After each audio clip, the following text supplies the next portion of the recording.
Ladies and gentlemen, imagine for a moment that life has abruptly lost its instruction manual. You're standing in complete disarray, questions racing, purpose evading. In that chaos, you're not broken. You're at the fold. It's here in that unfolding where leadership is born. Silence is the hardest lesson most people never learn. Because silence is not absence, silence is presence. It is not the lack of noise, it is the abundance of clarity. In the stillness, the storm is already gathering. And if you are wise, you understand that silence before the storm is not emptiness. It is the universe whispering, preparing you for what is about to come. Most people run from that silence. They switch on the television, scroll endlessly on their phones, fill their space with chatter because the quiet is uncomfortable. But the silence holds the blueprint. The silence teaches you what chaos never will. When the storm comes, it doesn't send you an email. It doesn't set an appointment in your calendar. The storm arrives unannounced, uninvited, unapologetic. And if you have not embraced the silence before it, you will be swept away by its force. You see, the silence before the storm is your training ground.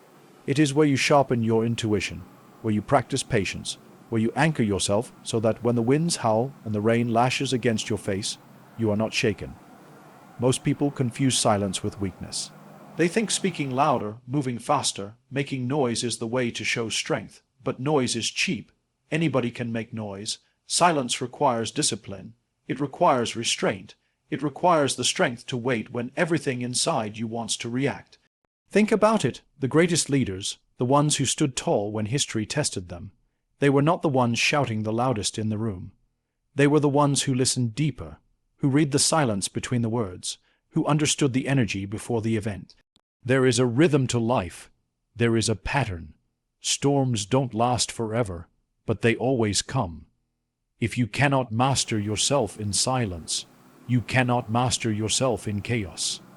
The silence is where you develop the resilience, where you prepare your spirit.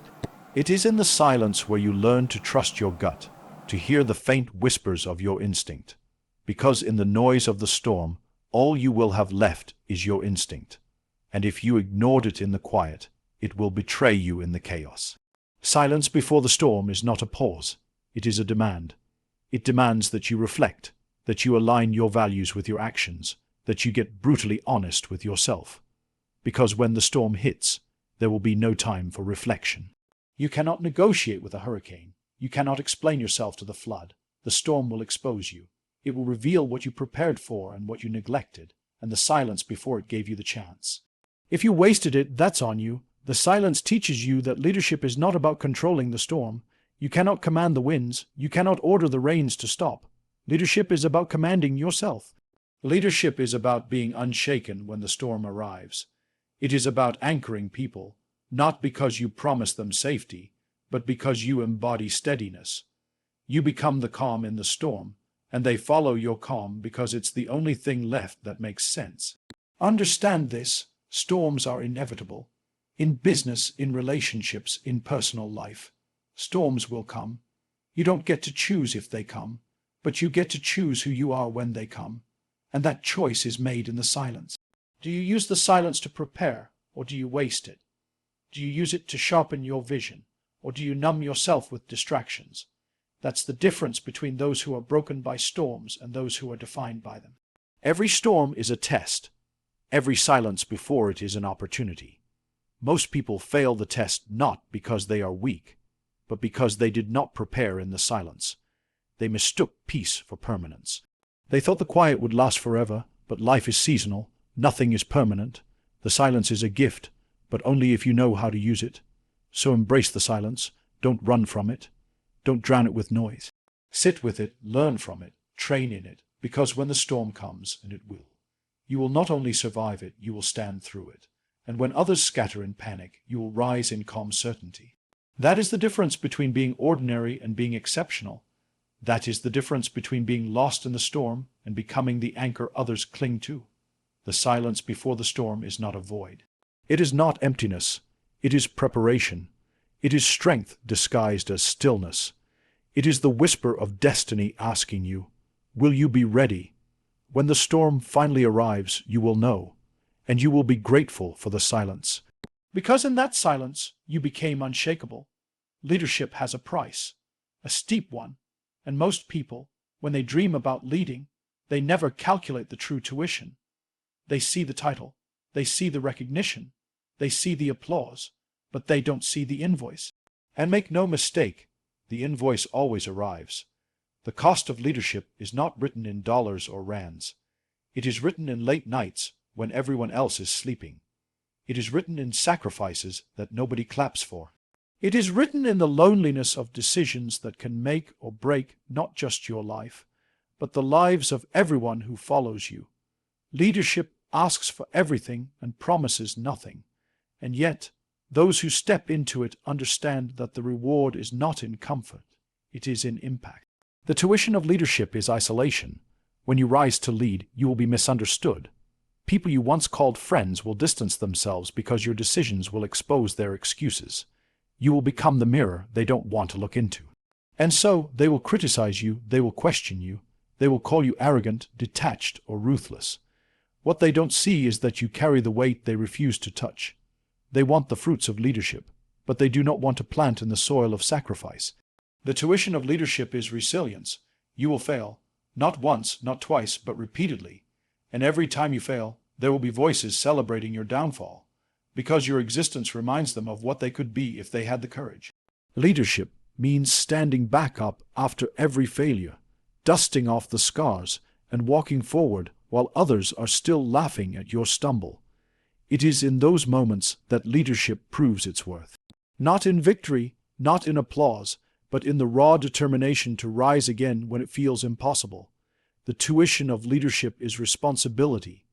Every decision has consequences. Leadership demands that you make them with incomplete information, under pressure, while the clock is ticking. There is no luxury of certainty. You cannot wait until all the facts are clear. You act, and you own the outcome. Sometimes you will be wrong. Sometimes your people will suffer for your mistakes. And yet, leadership gives you no place to hide. You cannot point fingers. You cannot pass the blame. You stand at the front of the line and you say, "This was my call." That accountability is not cheap. It is a price that weak men cannot afford. The tuition of leadership is sacrifice. To lead, you will give up comfort. You will give up ease. You will give up weekends, family time, and sometimes even the people you love most. Because leadership has no off switch. The vision keeps you awake at 3 a.m. The responsibility follows you on vacation. The decisions gnaw at your conscience when the world thinks you're resting. People admire the crown, but they don't understand the thorns that pierce your head as you wear it. The tuition of leadership is legacy, and legacy does not come without blood, sweat, and scars. Legacy means planting trees whose shade you may never sit under. It means doing work today that people will only understand years after you are gone. It means accepting that you may never be thanked for the sacrifices you made, but you do them anyway, because leadership is not about you. It is about the impact you leave behind. Understand this. Leadership will cost you relationships. It will cost you sleep. It will cost you comfort. It will cost you certainty. It will cost you your old identity. And yet, the paradox is this.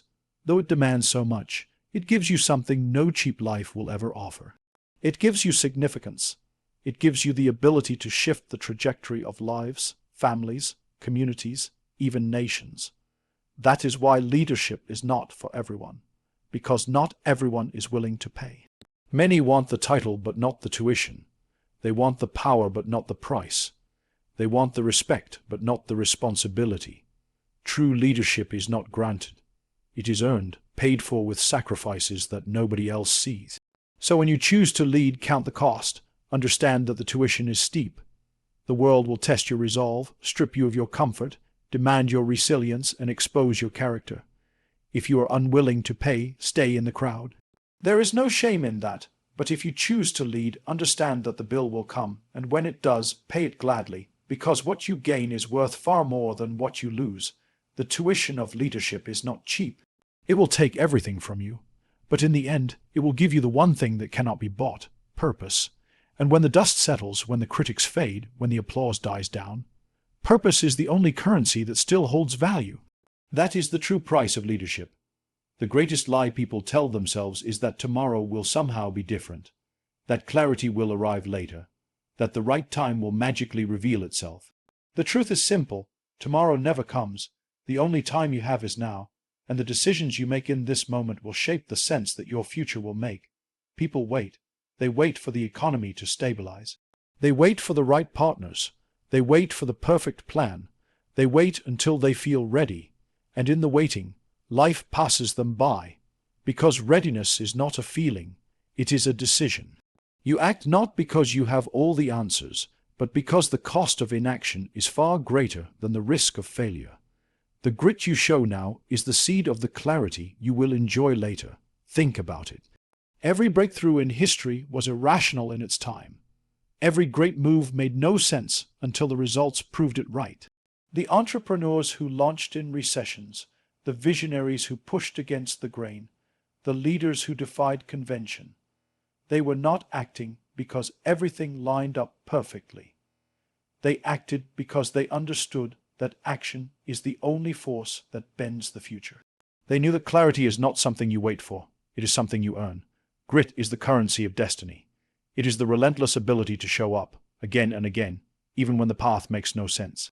Even when the critics laugh, even when the numbers don't add up. Grit is waking up at 5 a.m. when nothing in your bank account justifies the sacrifice.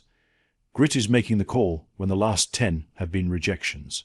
Grit is taking the shot when your legs are shaking from the last battle.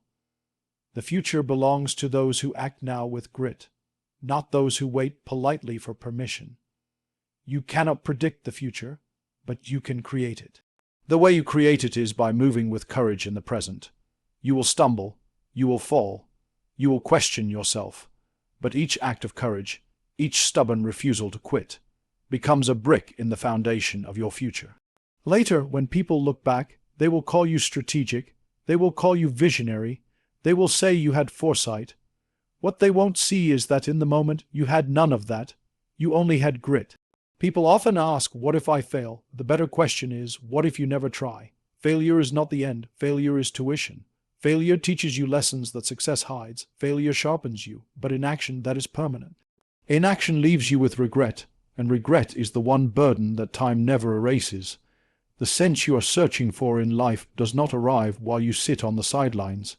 It emerges as you step into the game, as you take the punches, as you wrestle with uncertainty. It emerges when you decide that even if you don't understand it all, you will still move forward. It emerges when you realize that the pain of discipline is lighter than the pain of regret. Do not romanticize the future. Do not tell yourself that one day everything will be perfectly aligned. That day will never come. The perfect alignment is an illusion.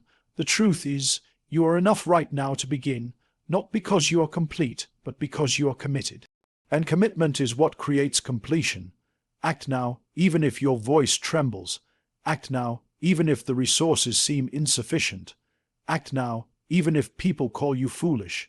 Because what they call foolish today, they will call genius tomorrow. The gap between foolish and genius is measured by time and grit. Understand this: courage is not the absence of fear. Courage is acting while fear is present. Grit is not about feeling strong. It is about moving forward when you feel weak. Discipline is not about motivation. It is about showing up when motivation is gone. These are the tools you have. Use them now. There will be moments when nothing makes sense, when the sacrifices seem pointless, when the grind feels endless, when quitting whispers louder than continuing. Those are the moments that define you. Those are the moments where you must choose, because the future sense you seek is born exactly in that tension. When you refuse to quit, when you act anyway. Later, life will make sense. Later, the dots will connect. Later, people will admire the courage they once ridiculed. But that later only exists if you act now. The future is not written. It is forged. And the pen you hold in your hand is action. So act, not tomorrow, not when you feel ready, not when the stars align. Act now, because the grit you show today is the sense your future will make tomorrow. And if you refuse to move, the future will still arrive, but it will not belong to you. It will belong to those who had the courage to act while you were waiting. The future bows to grit, and grit only reveals itself in action. Decide, move, build now. Most people live their lives negotiating at the level of price. They compare, they bargain, they ask, how much does it cost? As if cost is the only measure that matters, but cost is shallow. Price is the surface. What truly shifts destinies, what truly creates wealth, what truly sustains leadership is value, and value cannot be discounted. Value cannot be bargained down. Value sets its own standard, and those who understand it never need to justify themselves with numbers alone. Price is what you pay. Value is what you gain. If all you see is price, you will forever live in the economy of scarcity, where everything feels expensive and nothing feels enough. But when you see value, you step into the economy of abundance, where every decision is measured not by what it takes from you, but by what it adds to you. The tragedy is that most people never learn this. They go through life reducing everything to numbers and miss the opportunity to build legacies measured in impact. Think about it. The cheapest option is rarely the best option. The cheapest surgeon is not the one you trust with your life. The cheapest education is not the one that unlocks your greatest potential. The cheapest opportunities rarely build wealth. The obsession with price is the mindset of mediocrity. People who think in terms of value understand that the question is not, how much does it cost? But what does it return? When you negotiate with your life only at the level of price, you reduce yourself to a transaction. You cheapen your own worth. You become replaceable. But when you negotiate at the level of value, you set yourself apart. You shift the conversation from cost to contribution, from numbers to impact, from scarcity to abundance. That is where real leadership operates, not in the noise of price, but in the clarity of value. The person who understands value commands authority. They don't chase clients, clients chase them. They don't beg for opportunities, opportunities search for them. Because value creates gravity, people are drawn to it. Value speaks without needing to shout. And here's the truth. When you operate from value, price becomes irrelevant. People will pay more for what they trust, for what they know will shift their world, for what delivers transformation. Too many people underprice themselves because they measure their worth against someone else's numbers. They say, so charges this much, so I can't go higher. That is the prison of price. But when you understand your value, you stop asking what the market dictates, and you start dictating to the market. You become unapologetic about what you charge because you know the return you deliver. You know the transformation you create. You know the difference you bring is priceless. Leverage is born when you operate at the level of value. Price is linear. It has limits. Value is exponential. It multiplies beyond the immediate transaction. A speech, a book, a product, a service. If it is priced, it has a number. But if it is rooted in value, its impact cannot be contained by that number. The seed of value grows into forests long after the transaction is forgotten. Look at the most successful leaders, the most enduring businesses, the most iconic movements. None of them competed on price. They competed on value. Apple does not sell the cheapest phone. Ferrari does not sell the cheapest car. Great universities do not sell the cheapest education. They anchor themselves in value, and because of that, they command loyalty, respect, and authority. People don't buy them because they are cheap. People buy them because they are worth it. The danger of living at the level of price is that you become commoditized. The commodity is replaceable. Someone can always undercut you. Someone can always offer cheaper. But when you build on value, you become irreplaceable. You are not compared because there is no comparison. You stand in your own category, in your own lane, beyond the reach of bargain hunters. So ask yourself, do you want to live as a commodity or as a force of value? Do you want to be the cheapest option or the only option? Because the difference lies in how you measure yourself.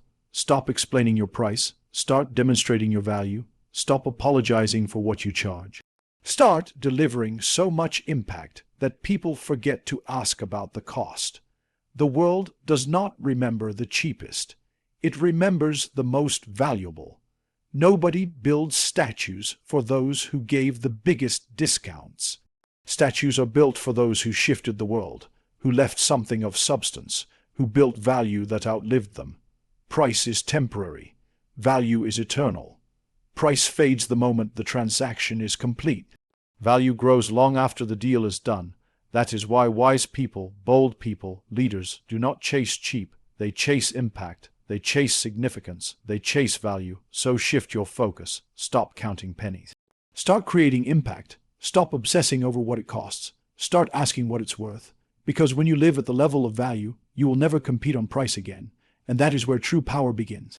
Complexity is the natural state of the world. Nothing is ever as simple as it looks on the surface. Markets shift, people change, circumstances evolve. And if you expect life, business, or leadership to ever present itself in a straight line, you are deluding yourself. Complexity is not the exception. It is the rule. The challenge is not to remove complexity. The challenge is to lead through it with unwavering clarity. Clarity is the weapon that cuts through confusion. It is not about having all the answers. It is about knowing what matters most when everything feels uncertain. When the storm of complexity hits, most people freeze. They get caught up in the noise, drowning in too much information, paralyzed by the endless possibilities. But true leadership is defined in those moments. It is not tested when the path is clear. It is tested when the terrain is chaotic. Clarity begins with vision. If you do not know where you are going, every complexity will overwhelm you. But if your vision is sharp, you can filter the noise. You can separate what is urgent from what is important. You can ignore the distractions that seduce everyone else. The complexity will still be there, but it will no longer control you. Vision gives you the ability to say, "This is the path." We walk it, regardless of how many storms surround us. The mistake many leaders make is to mirror the chaos around them. They panic when their teams panic. They get lost when the environment gets noisy. And because they are reactive, they spread more confusion instead of clarity. Leadership is not about amplifying complexity. It is about absorbing it and giving back simplicity. It is about standing in the storm and saying, "Yes, the winds are strong. Yes, the waves are high. But here is where we are going, and here is why it matters." Clarity demands discipline. It is easy to get seduced by complexity, to chase every new opportunity, to pivot at every headline, to drown in analysis. But discipline says no. Discipline says this is what matters. This is what we prioritize. This is where our energy goes. Complexity will tempt you to scatter yourself, to be everywhere, to do everything. Clarity is the courage to focus on what actually moves the needle. People crave clarity. They may not say it, but in their hearts they are desperate for someone who can take the chaos of the moment and turn it into direction. In times of uncertainty, people don't follow the loudest voice. They follow the clearest one. They follow the person who, despite the uncertainty, gives them a sense of stability. They follow the leader who doesn't pretend complexity isn't real, but who frames it in a way that makes it navigable. Clarity is not arrogance. It is not about pretending to know everything. It is about honesty and conviction. Sometimes clarity means admitting what you do not know. It means saying, "This is uncertain, but here is what we can do. Here is how we move forward in spite of it." People do not expect perfection. They expect direction. They expect consistency. They expect you to show them the way, even if the way is not perfect. There will be moments where complexity overwhelms everyone around you. Decisions will feel impossible. The data will contradict itself. The future will feel unpredictable. And in that moment, clarity is not a gift. It is a choice. You choose to simplify. You choose to prioritize. You choose to cut through the noise and say, "This is what we stand for. This is what we will not compromise. This is where we are going." That choice makes all the difference. The irony of complexity is that it creates opportunity. When others are paralyzed, clarity gives you the advantage. When others are drowning in confusion, clarity allows you to move faster. Complexity destroys the average, but it crowns the focused. It is in times of chaos that leaders rise, not because the chaos disappears, but because they dare to cut through it. The legacy of leadership is not built in easy times. It is built in the moments when the world makes no sense, when everything is moving at once, when fear is high and confidence is low. If you can stand in that moment and bring clarity, if you can articulate vision, if you can provide focus, if you can lead people through the maze, you will be remembered. Clarity is not the absence of complexity. It is the ability to stand unwavering in the face of it, to simplify when others complicate, to direct when others hesitate, to see the essence when others only see the noise. That is leadership. That is courage. That is what the world needs, because in the end, complexity never disappears. But clarity, that is the rare gift that transforms chaos into direction, fear into focus, and confusion into action. And those who master it are the ones who not only survive complexity, but lead through it. This moment, feeling lost, unmoored, or overwhelmed isn't your undoing. It's your ignition. Leadership doesn't begin when everything makes sense. It begins when you refuse to surrender despite not understanding. When you hold faith over sight, and when you choose value over cost, so stand, decide, act even when life doesn't add up, because it's in that brave act, where sense hasn't yet arrived, that you discover the true price of leadership, and the meaning waiting on the other side.